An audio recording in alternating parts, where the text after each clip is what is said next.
ఆ ఇల్లు అత్తరవాసంతో నింపబడినట్లు ఎట్లా తెలిసింది? వాసన వచ్చింది కదా. వాసన వచ్చేసరికి ఆ ఇల్లు అంతా అత్తరవాసంతో నింపబడిందని తెలిసింది. మరి అందరూ ముక్కులు మూసుకొని ఉంటే నాకెందుకులే ఆ వాసన అని చెప్పి ఎవరు పీల్చకుండా, నాది కాదులే ఆ వాసన అని చెప్పి అందరూ వాళ్ళ పనులలో ఉంటే ఆ ఇల్లు అత్తరవాసన వచ్చినట్టు తెలిసేదా కదా. ఆరాధన కూడా అంతే. వాళ్ళు చేసుకుంటున్నారులే, నాకెందుకులే, నాది కాదులే, ఇది నా సమయం కాదులే.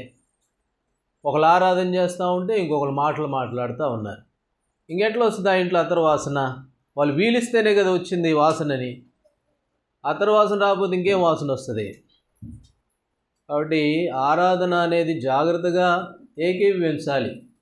ఆ చివరున్నోళ్ళు ఆమెన్ అనేది పాపం వాళ్ళు పెద్దోళ్ళు ముసలోళ్ళు, వాళ్ళకి స్వరం ఉండదు సరిగా. వాళ్ళ ఆమెన్ అనేది ఆ పక్కనున్న వాళ్ళకి వినపడాలి. వాళ్ళు అనేదేమో నాకు ఇక్కడ ఉన్నాడు నాకు వినపడదు, మీరేమో మీకు తెలియదు, మీరు వినరు కదా, వాళ్ళతో ఏకీభవించరు కదా. అందుకని వాళ్ళు ఎప్పుడు ఆమెన్ అన్నది కూడా ఎవరికి తెలియదు. అట్లా ఉంటాం.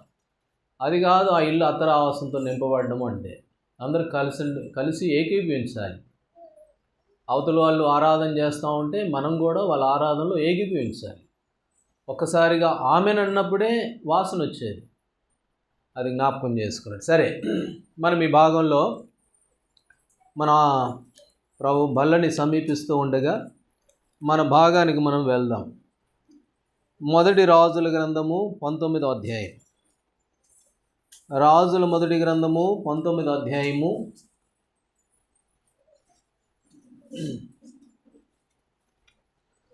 రాజుల మొదటి గ్రంథము 19వ అధ్యాయం. పోయినసారి 18వ వచనాన్ని ముగించాం. 18వ అధ్యాయాన్ని ముగించాం. ఇప్పుడు 19లో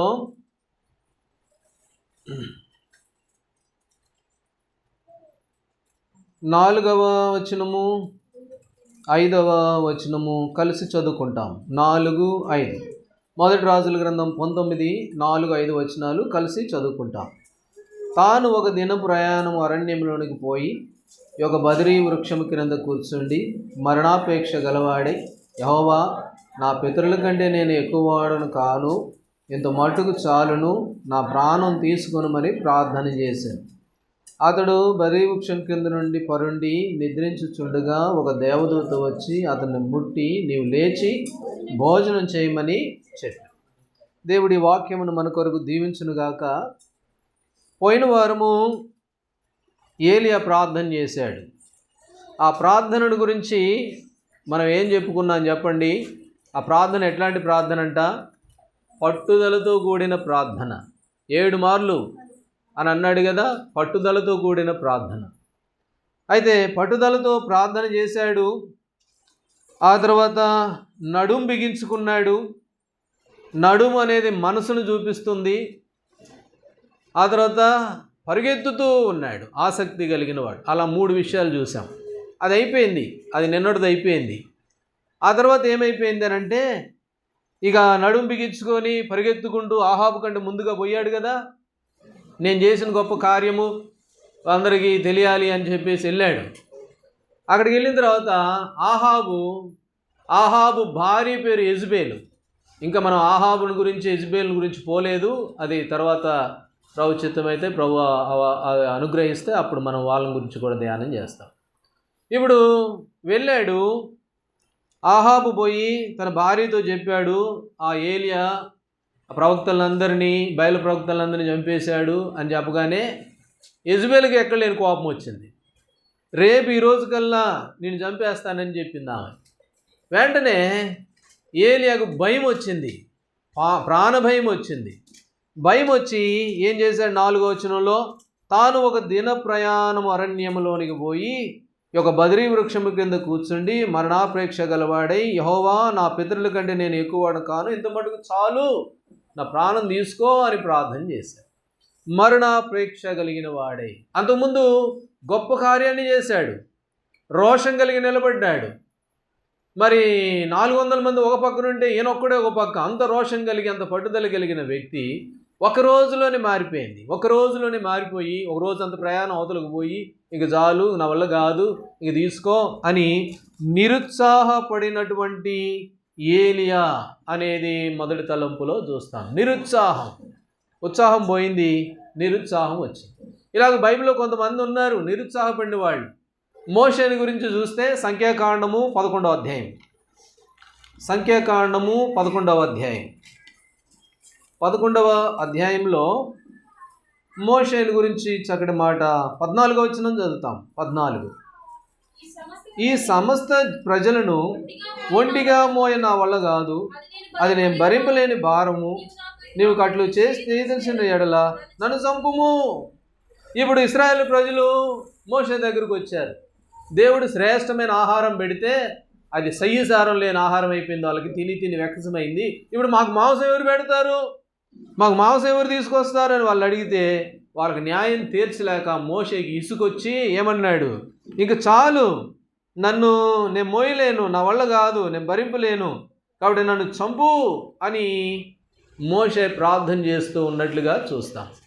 ఏలియా కూడా అదే చేశాడు. చాలు, నా పితరుల కంటే నేనేం గొప్పవాడిని కాదు, నన్ను చంపి నన్ను తీసేసుకో. ఎంత నిరుత్సాహమో.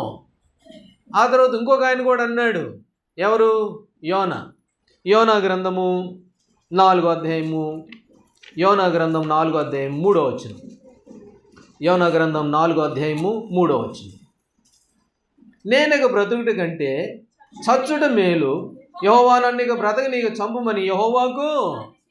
కాబట్టి కొన్ని పరిస్థితులు రాగానే, కొన్ని ఇబ్బందులు రాగానే, కొన్ని సమస్యలు రాగానే, అంతకుముందు గొప్ప గొప్ప కార్యాలు చేసిన వాళ్ళే వీళ్ళు, కానీ కొన్ని పరిస్థితులు రాగానే ఇక ఏమంటున్నారు, ఇవే చచ్చిపోవడం మంచిది, వీళ్ళని నా వల్ల కాదు, వీళ్ళని పెంచడం, వీళ్ళని పోషించడం, నేనేమన్నా అన్నానా అంటాడు ఒకసారి మోషే. కాబట్టి నా వల్ల కాదు, నేను చంపి. ఏలియా కూడా నా వల్ల కాదు, ఇంతవరకు చాలులే, ఇప్పుడు దాకా చేసా, ఇంక చాలు, ఇంక నన్ను తీసేసుకో. యోనా కూడా అదే అన్నాడు, చచ్చుట మేలు బతకడం కంటే నేను సావడమే మంచిది, నన్ను చంపి. కాబట్టి కొన్నిసార్లు క్రైస్తవ జీవితంలో అలాంటి ప్రార్థన దేవుడు వినలేండి. అలాంటి ప్రార్థనలు కొన్ని వినే ప్రార్థనలు ఉంటాయి, కొన్ని విన ప్రార్థనలు కూడా ఉంటాయి. ఇట్లాంటి ప్రార్థనలకు జవాబు రావు, ఇలాంటి వాటికి జవాబులు అంత తేలిగ్గా రావు. అయితే క్రైస్తవ జీవితంలో ప్రభువుని ఎరిగిన మన జీవితాల్లో మన యొక్క నిరుత్సాహం కూడా కొన్నిసార్లు ఇలాగే బయటపడుతూ ఉంటుంది. 2వ తిమోతికి రాసిన పత్రిక 3వ అధ్యాయం, తిమోతికి రాసిన 2వ పత్రిక 3వ అధ్యాయము 12వ వచనం చదవండి. 12వ వచనం, క్రీస్తు యేసునందు సద్భక్తితో బ్రతకనుద్దేశించు వారందరూ. కాబట్టి భక్తితో జీవించాలనుకుంటే, భక్తి కలిగి జీవించాలనుకుంటే కొన్ని శ్రమలు వస్తాయి, కొన్ని పరిస్థితులు వస్తాయి, కొన్ని నిరుత్సాహమైనటువంటి దారులు గుండా వెళ్ళాల్సిన పరిణామాలు లేక పరిస్థితులు గుండా మనం వెళ్ళాల్సి వస్తుంది. అందుకనే పౌలు అపోస్తలుడు అన్నాడు, సద్భక్తితో బ్రతకను ఉద్దేశించి వారు అందరూ ఏం పొందుతారు, హింస పొందుతారు. మోషేకి వచ్చింది, యోనాకు వచ్చింది, ఏలియాకు వచ్చింది. కాబట్టి దేవుని బిడ్డలంగా మన జీవితాల్లో కూడా భక్తిగా ఉండాలి అనుకుంటే కొన్ని పరిస్థితులు వస్తాయి. అయితే దేవుని వాక్యం ఏం సెలవిస్తుంది చెప్పండి. సామెతలు 24, దేవుని వాక్యమును ఇలాగూ శ్రమల గుండా వెళ్ళేటువంటి వారిని గురించి అక్కడ అన్నాడు ఆయన సొలొమోను ఒక చక్కటి మాట. సామెతలు 24:10, 24వ అధ్యాయం 10వ వచనం, శ్రమ దినమున నీవు కృంగిన ఎడల నువ్వు చాదగాని వాడవుతావు. శ్రమ వచ్చింది కదా, ఇంక నన్ను చంపేయి, నన్ను తీసేయి, ఇంక పెద్దోళ్ళ కంటే నేను గొప్పవాడిని కాదు, ఇలాగ నిరుత్సాహపడడం ద్వారా, ఇలాంటి శ్రమల ద్వారా సద్భక్తితో బ్రతికను ఉద్దేశించి వారికి హింస పొందుతారు. ఈ హింసలు రావడం ద్వారా శ్రమ దినమున నీవు కృంగిపోతే ఏమైపోతావంట, చాతగాని వాడవు. కాబట్టి శ్రమ దినం కృంగకూడదు. ఒకసారి ఇప్పుడు ఏలియాని రేపటికల్లా నిన్ను చంపేస్తాను అని యెజబెల్ అనబట్టే కదా ఆయన పారిపోయింది. అయితే ఒకసారి యేసు ప్రభు దగ్గరికి వచ్చారు వాళ్ళు. రండి లూకాసు వార్త 13వ అధ్యాయం. యేసు ప్రభు దగ్గరికి వచ్చి 13వ అధ్యాయము 31వ వచనం, ఆ గడియలోనే కొందరు పరిసయ్యులు వచ్చి, నీవు ఇక్కడి నుండి బయలుదేరి పొమ్ము, హేరోదు నిన్ను చంపగోరుచున్నాడని ఆయనతో చెప్పగా ఆయన వారిని చూచి, మీరు వెళ్ళి ఆ నక్కతో ఇలాగూ చెప్పండి, నేను నా తండ్రి పని మీద వచ్చాను, నేను దేవుడు నాకు పని అప్పగించాడు, నేను ఆ పని చేయాలి, పోయి ఆ నక్కతో చెప్పండి మీరు, హేరోదు నిన్ను చంపుతున్నాడండి, వద్దండి, బయలుదేరి వెళ్ళిపోండి, పారిపోండి అని అంటే ప్రభు చెప్పిన సమాధానం. కాబట్టి నేను యెరూషలేము వెలుపట నశించడం వీలు పడదు, యెరూషలేములో నేను ఉండాలి, యెరూషలేములో ఉండాలి, ఇక్కడే మనుష్య కుమారుడు శ్రమ పొందాలి. కాబట్టి ఆ నక్కతో చెప్పండి, నేను భయపడిపోయేది లేదని చెప్పండి, శ్రమ దినాన కృంగిపోయే పరిస్థితి రాదని చెప్పండి ఆ నక్కతో. అంటే ప్రభు లేదులే కానీ ఆ భావం అదే, ఉద్దేశం అదే. కాబట్టి శ్రమ దినమున కృంగిపోతే ఏమైపోతాం? చాతగాని వారు. ఇంకొకరు ఉన్నారు, వారి ధైర్యం చూస్తే ఆశ్చర్యం వేస్తుంది. దానియేలు గ్రంథం 3వ అధ్యాయంలో ఈ వీళ్ళ ధైర్యాన్ని చూస్తే ఎంతో ముచ్చట అనిపిస్తుంది. రండి, 3వ అధ్యాయము 16వ వచనం. దానియేలు గ్రంథం 3:16. షడ్రకును మేషకును అబేద్నెగోయు రాజుతో ఇలాగూ చెప్పిరి, నెబుకద్నెజరు ఇందును గూర్చి చదవండి. నెబుకద్నెజరు ఇందును గూర్చి నీకు ప్రత్యుత్తరం ఇయ్యవలెనన్న చింత మాకు లేదు, భయపడేది లేదు నీకు, కాబట్టి నీకు సమాధానం చెప్పాల్సిన అవసరమే లేదు మాకు. రాజు దగ్గరికి పోయి రాజు ఎదుట నిలబడి ఎంత ధైర్యంగా మాట్లాడుతుంది. శ్రమ, కష్టము లేక పరిస్థితులు వచ్చినంత మాత్రాన వారు ఏమాత్రము కూడా నిరుత్సాహపడిన వారు కారు. రాజుతో అంటున్నారు, నీకు చెప్పాల్సిన అవసరం మాకు లేదు, రాజుకు ఎదురు చెప్తే చంపేస్తాడు కదా, భయం లేదు. అందుకనే శ్రమ దినమున కృంగిపోతే ఏమైపోతామంట? చాలు.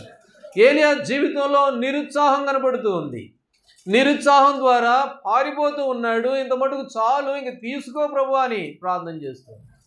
కాబట్టి ప్రభు బిడ్డలంగా మనము కొన్ని పరిస్థితులు రాగానే, కొన్ని ఇబ్బందులు రాగానే, కొన్ని పరిస్థితులకి నీరసించిపోతాం, నిరుత్సాహపడతాం. అందుకనే నెహెమ్యా ఒక చక్కటి మాట అన్నాడు, చదవండి అన్నమాట. నెహెమ్యా గ్రంథం 6వ అధ్యాయం. నెహెమ్యా అన్నటువంటి ఆ మాట చాలా ప్రోత్సాహకరమైన మాట.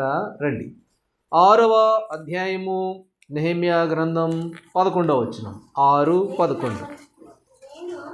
నేను నా వంటి వాడు పారిపోవచ్చునా?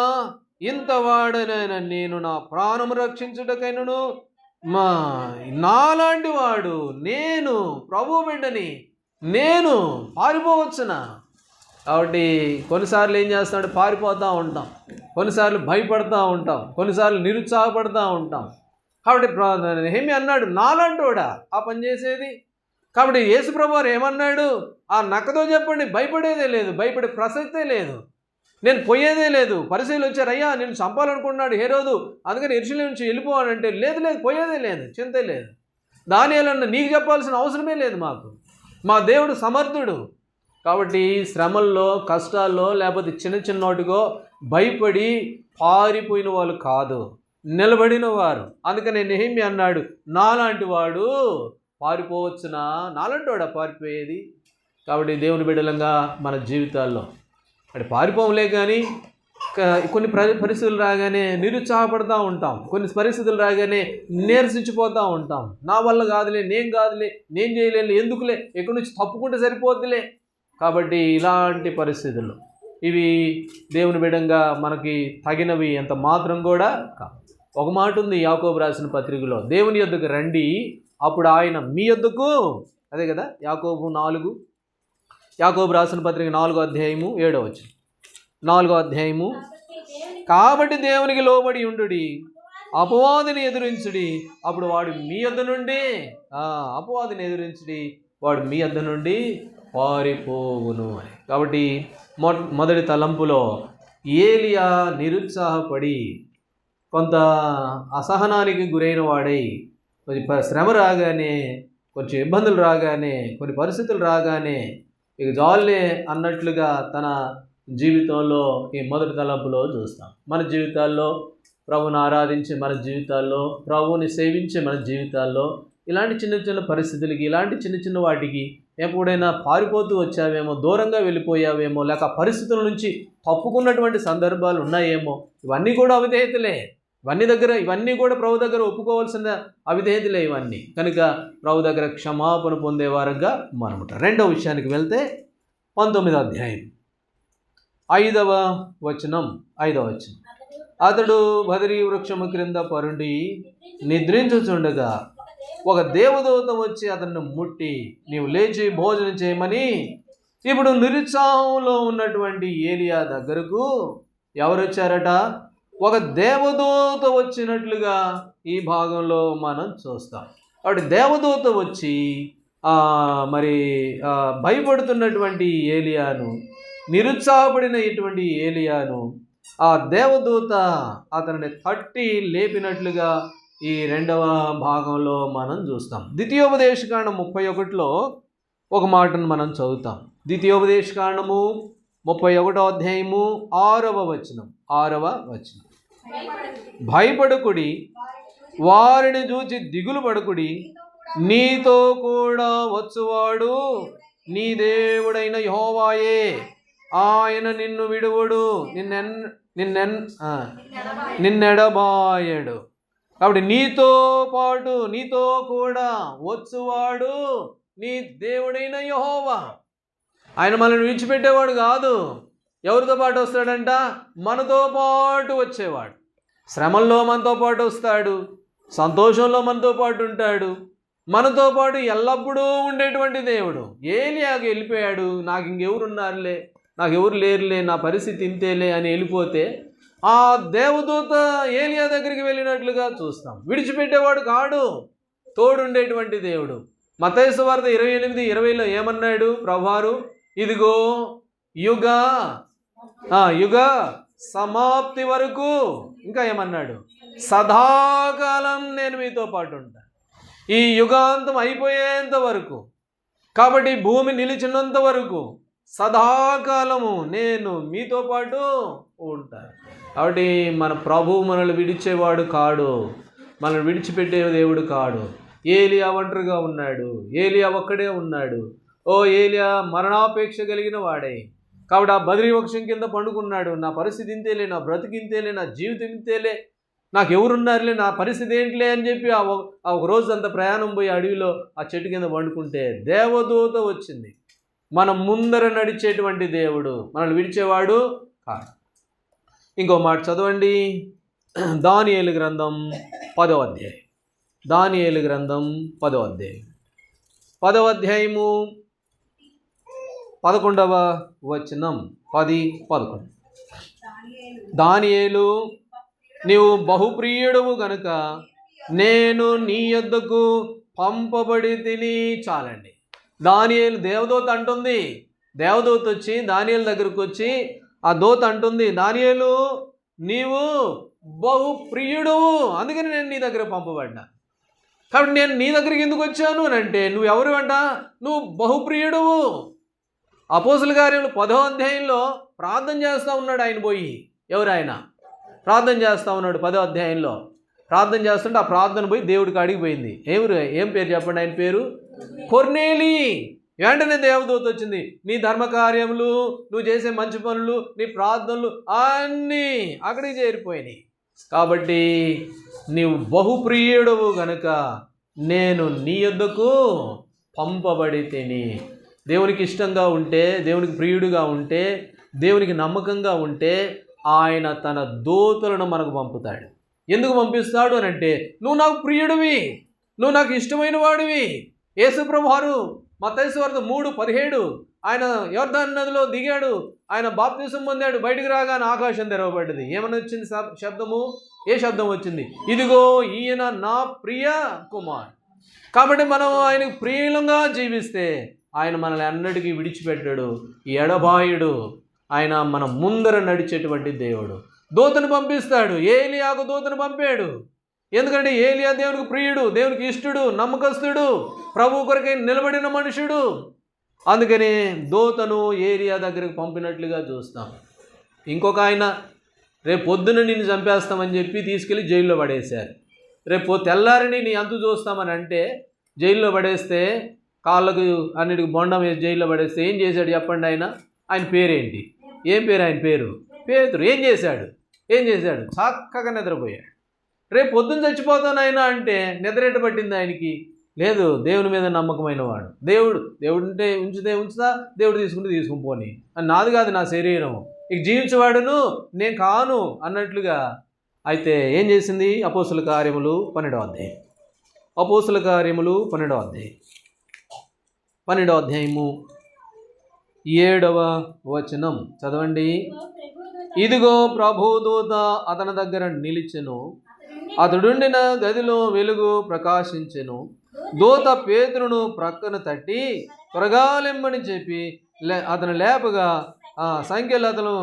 కాబట్టి దూత వచ్చింది, దూత పంపబడ్డది, పేతురుని లేపింది. లే ఇంకా నిద్రపోతున్నావు. కాబట్టి నీవు బహుప్రియుడు కనుక నేను నీ దగ్గర పంపబడ్డాను దానియేలు అన్నట్లుగా.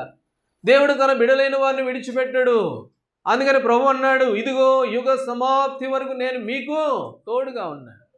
కాబట్టి ఏలియా జీవితంలో దేవుడు తోడుగా ఉన్నాడు. ఏలియాను తప్పించేందుకొరకు ఒక దూతను పంపినట్లుగా. ఏలియానే కాదు, దేవుని వాక్యంలో ఒక మాట రాయబడింది, యేసుక్రీస్తు ప్రభువు నిన్న నేడు ఏకరీతిగా ఉన్నాడు. అది అబ్రహాము కాలంలో ఎలా ఉన్నాడో ఇప్పుడు కూడా అలాగే ఉన్నాడు. మోషే కాలంలో ఎలాగున్నాడో ఇప్పుడు కూడా అలాగే ఉన్నాడు. ఏలియా కాలంలో ఎలాగున్నాడో ఇప్పుడు కూడా అలాగే ఉన్నాడు. అయితే మనమే ఆయనకు ప్రియులుగా ఉంటే వస్తాడు. ఆయనకు ప్రియులుగా ఉంటే మనతో పాటు ఉంటాడు, మన ముందర నడుస్తాడు, మనతో పాటు సదాకాలం ఉంటాడు. రండి, ద్వితీయోపదేశకాండము 33వ అధ్యాయం 33వ అధ్యాయము ద్వితీయోపదేశకాండము 26వ వచనం చదవండి.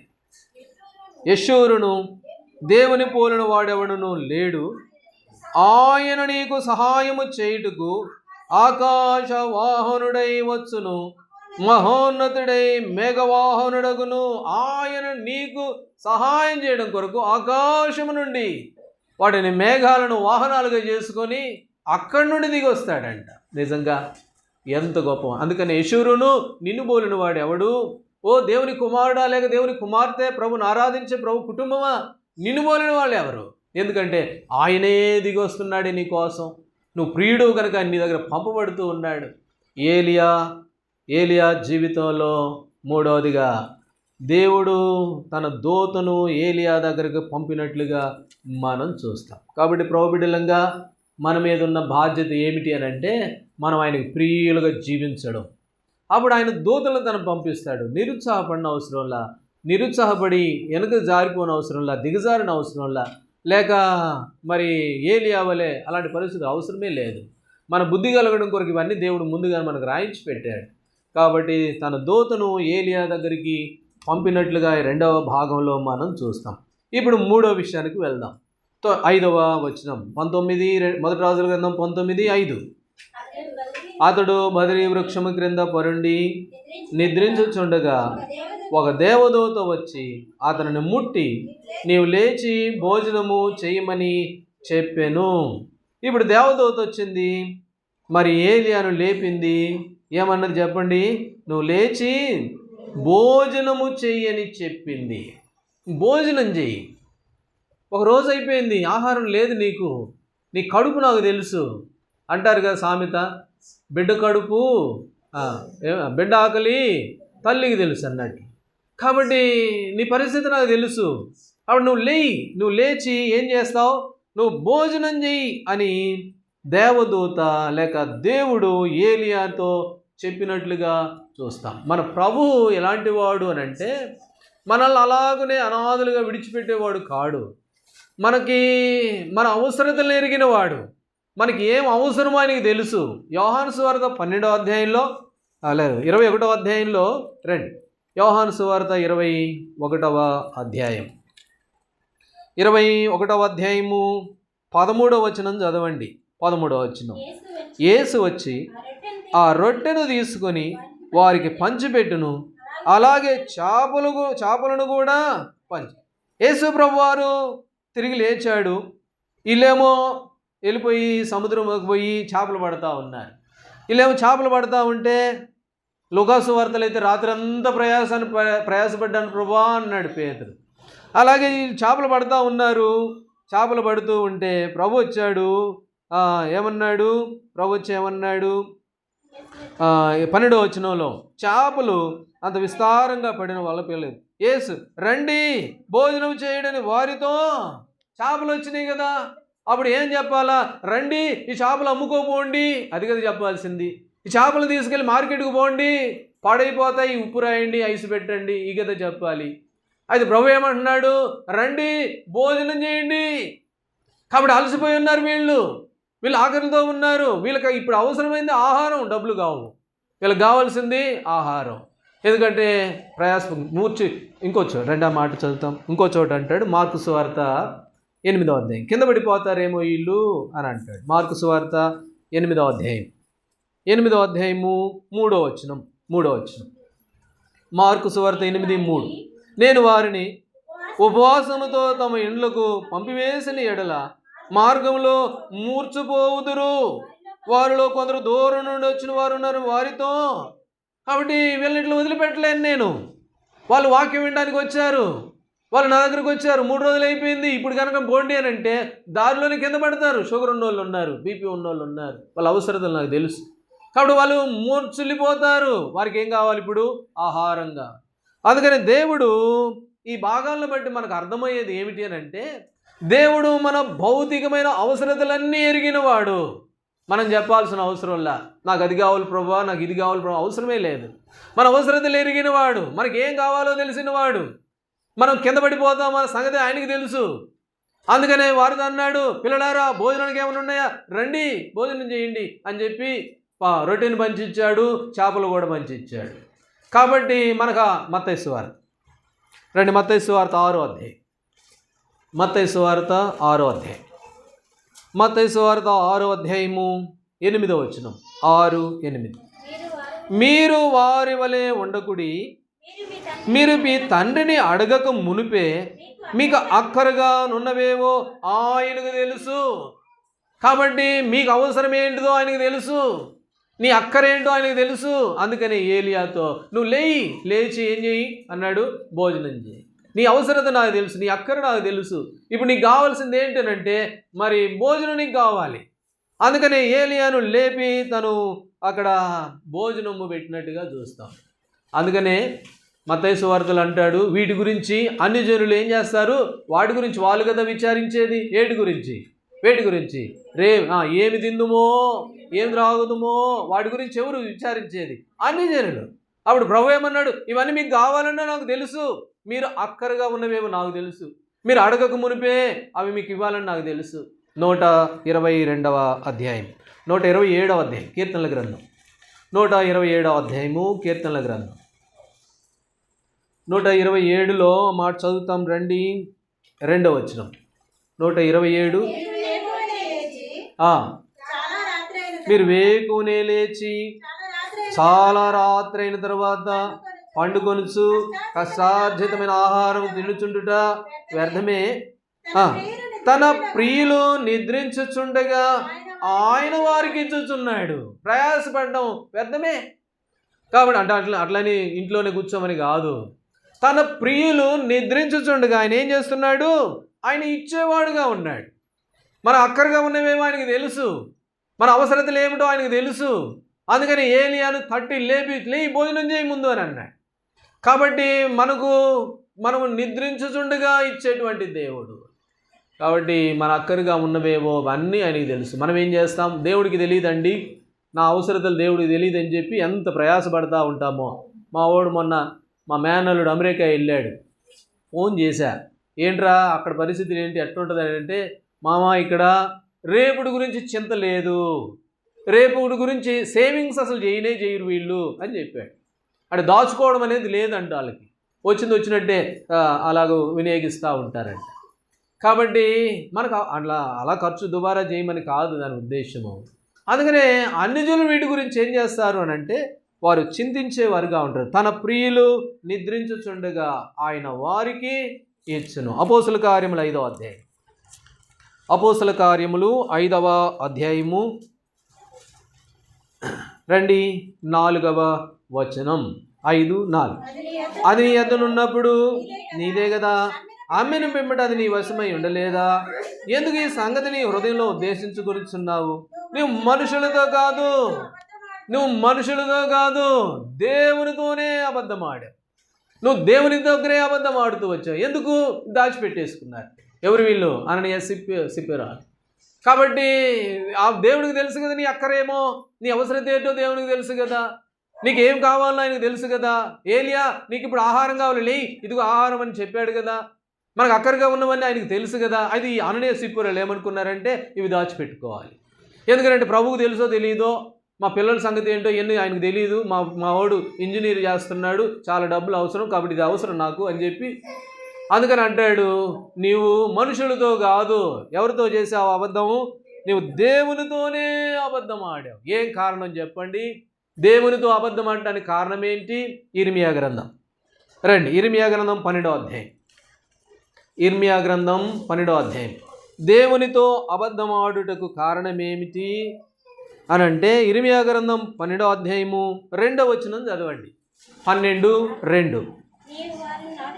నీవు వారిని నాటుచున్నావు, వారు వేరుదనుచున్నారు, వారు ఎదిగి ఫలములిచ్చుచున్నారు, వారి నోటికి నీవు సమీపముగా ఉన్నావు కానీ వారి అంతరంతరమునగదు. ఇక్కడ రాయబడింది, నువ్వు వాళ్ళని నాటావు, వాళ్ళేమో వేరుదన్ని ఎదిగారు. అయితే ఎదిగిన తర్వాత వాళ్ళు ఏం చేస్తున్నారు చెప్పండి? వారు ఎదిగి ఫలములు ఇచ్చుచున్నారు. అయితే ఇప్పుడు ఫలాలు ఇవ్వట్లేదు అని అంటే కారణం ఏంటి చెప్పండి? వారు ఇంకా ఎదగలేదు అని. ఎప్పుడైతే ఎదుగుతామో, వేరు తంతామో, ఎప్పుడైతే ప్రభు ద్వారా బలపరచబడతామో వారు ఏం చేస్తున్నారు? వారు ఫలాలు ఇచ్చేవారుగా ఉన్నారు. అననీయ సిప్పెరాలు వారి జీవితంలో వారు ఎదిగిన వారు కాదు, వారు ఆత్మీయంగా బలం పొందిన వారు కారు. చెబుతూ ఉంటే విన్న వాళ్ళే. ఎన్నోసార్లు అపోస్తలుల బోధల దగ్గరే ఉన్నారు, అపోస్తలుల దగ్గరే ఉన్నారు, పేతురు దగ్గరే ఉన్నారు. కానీ ఏం నేర్చుకున్నారు అంటే వారు అబద్ధం ఆడడం ఆ ప్రభు యొక్క శక్తిని వారు గ్రహించాల. ఓ దేవుడు తన ప్రియులను నిద్రించుచుండగా ఇస్తాడు అన్న సంగతిని వారు ఎరిగిన వారు కాదు. కాబట్టి మా కుటుంబం, మా పిల్లలు అందుకే మేము దాచుకుంటామని చెప్పేసి మనుషులతో కాదు కానీ దేవునితోనే అబద్ధం ఆడుతూ వచ్చారు. దేవునికి తెలుసు కదా మనకు అక్కర ఏమున్నాయో, ఏం కావాలనో, ఏం చేయాలనో ఆయనకు తెలుసు కదా. ఆయనకు తెలియదు ఏది లేదు కదా. ఏలి అడిగాడండి, నాకు ఆహారం కావాలి, నాకు అన్నం ఆకలేస్తుంది అని చెప్పి ఏలి అడిగాడా? అడగలా. కాము వండుకున్నాడు. నా బిడ్డ కడుపు కాలిపోతూ ఉంది, నా బిడ్డకు ఆహారం అవసరం అని చెప్పి దేవుడే వచ్చి ఏలియాకి ఆహారం పెట్టాడు కదా. కాబట్టి మనం అడగకపోయినా కూడా ఆయన ఇచ్చేవాడు. అయితే మనం ఏం చేస్తాము అంటే ఆయన దగ్గరే మనం అబద్ధం ఆడేవారంగా ఉంటాం. ఏం కారణం అనంటే వారు ఎదిగి ఏం చేస్తున్నారు? ఫలములిచ్చువారుగా ఉన్నారు. రండి, సామెతల గ్రంథము 21వ అధ్యాయం. సామెతలు 21:26 అధ్యాయము 26వ వచనం. దినమెల్లా ఆశలు పుట్టుచుండును, నీతిమంతుడు వెనక తీయక ఇచ్చుచుండును. నీతిమంతుడు వెనక తీసేవాడు కాడు, నీతిమంతుడు వెనక తగ్గేవాడు కాడు, శ్రమదినాన కృంగిపోయేవాడు కాడు. నీతిమంతుడు వెనక తీసి తగ్గేవాడు కాడు. ఒకసారి అన్నాడు, అయ్యా ఈ యుద్ధంలో కనుక నాకు విజయం వస్తే నాకు ముందు ఏది వస్తే అది నీదే పో అన్నాడు. ఎవరు? ఏం పేరు? యెఫ్తా అని అనగానే యుద్ధంలో గెలిచాడు, వచ్చాడు. రాగానే వాళ్ళ అమ్మాయి వచ్చింది, ఒకటే కూతురు, మళ్ళీ పిల్లలు లేరు. ఒకటే కూతురు రాగానే అయ్యో తలడిల్లాగా చేసిపోయావు, నన్ను దుఃఖపెట్టావని ఏడ్చాడు. అప్పుడు ఆమె అన్నది, అయ్యా నువ్వు దేవునికి ఇస్తానన్ను మొక్కున్నావా? అయితే తడువు చేయొద్దు, ఇదిగో నేను రెడీ అవుతాను. కానీ కాబట్టి నీతిమంతుడు ఏం చేస్తాడట? సామెతల్లో వెనుదీయక ఇచ్చుచుండును. నీతిమంతుడైతే వెనుదీయక ఇచ్చేవాడుగా ఉంటాడు. కాబట్టి వారు ఎదిగారు కనుక వారు ఫలాలు ఇస్తూ ఉన్నారు. ఇవ్వట్లేదు అని అంటే దానికి కారణం ఏంటంటే నువ్వు ఇంకా ఎదగలేదు, ఆయన శక్తిని ఇంకా గ్రహించలేదు, ఆయన నాకు ఇస్తాడో ఇవ్వడో అన్న డౌట్లో ఉన్నాం. అందుకనే ఆయనకు మనము అంతగా అననీయ సిప్పెరాల వల్ల అబద్ధాలు ఆడేవారంగా కనబడుతూ 15వ అధ్యాయం కీర్తనల గ్రంథం 15వ అధ్యాయం 4వ వచనం. కీర్తనల గ్రంథం 15వ అధ్యాయము 4వ వచనం. అతని దృష్టికి నీచుడు అసహ్యుడు, అతడు యెహోవా యందు భయభక్తులు గలవారిని సన్మానించును.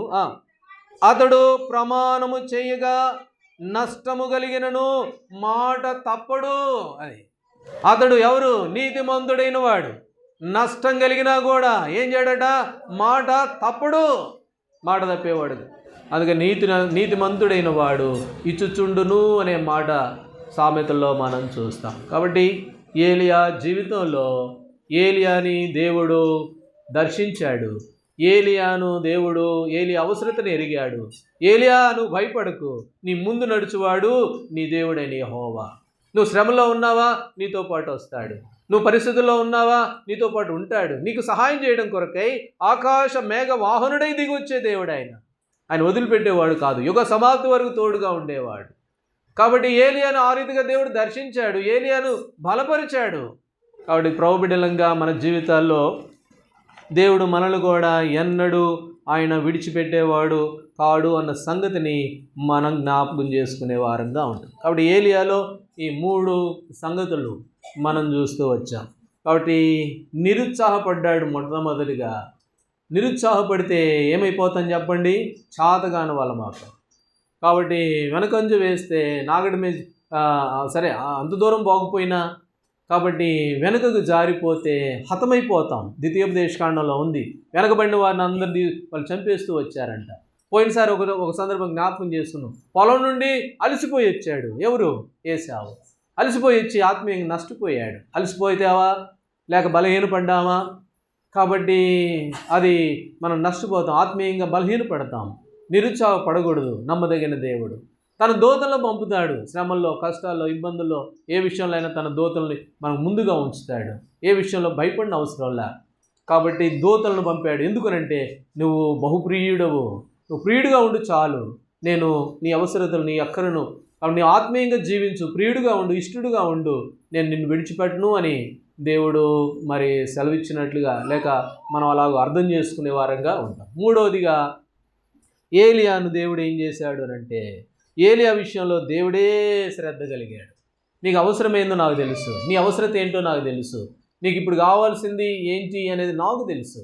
నీకు ఇప్పుడు ఏం కావాలంటే ఆహారం కావాలని చెప్పి, పిల్లలారా మీకు భోజనానికి ఏమైనా ఉన్నాయా అని చెప్పి, మార్కు సువార్తలో వాళ్ళు ఇప్పుడు కనుక ఇట్నే మొదలేస్తే మూర్ఛలు పడిపోతారేమో దారిలో, వాళ్ళకి ఇప్పుడు ఆహారం కావాలని చెప్పి వారి విషయమే శ్రద్ధ కలిగిన వాడు. మనం అనుకుంటాం దేవుడికి ఏం తెలుసులేండి, దేవుడికి నా మీద ఏమీ అంత శ్రద్ధ ఉంది అని చెప్పి మన ఇష్టాన్ని మనమే చూస్తూ ఉంటాం. దేవుని దగ్గర అబద్ధం ఆడుతూ ఉంటాం. లేదు ఇది పోతే ఇంకెట్లా అని చెప్పి అబద్ధం చేస్తూ ఉంటాం. కానీ ఆయన మనకు అవసరమైనవన్నీ తెలిసిన దేవుడు. నీతిమంతుడైన వాడు ఏం చేస్తాడట? ఇచ్చుచూ ఉండును. అబద్ధం ఆడిన మాట ఏమిటా మాట ఏంటి? నష్టము కలిగినను తప్పుడు మాట నీతిమంతుడైన వాడు. ఎందుకనంటే దేవుడు వారిని నాటాడు, వారు ఎదిగి ఏం చేస్తున్నారు? ఫలాలు ఇస్తూ ఉన్నారు. ఫలము ఇవ్వలేదు అని అంటే నువ్వు ఇంకా ఎదగలేదు అని అర్థం. కాబట్టి ఆ సంగతులు జ్ఞాపకం చేసుకొని మనసుకు తెచ్చుకొని ఇవి మన ఆత్మీయ జీవితంలో ఈ అనుభవాలు ఉన్నాయో లేవా అన్నది ఒకసారి పరీక్షించుకుంటూ ప్రభు యొక్క బల్లని మనము సమీపించే వారంగా ఉంటాం. దేవుడు ఆ విధంగా మనందరికీ సహాయపడునుగా.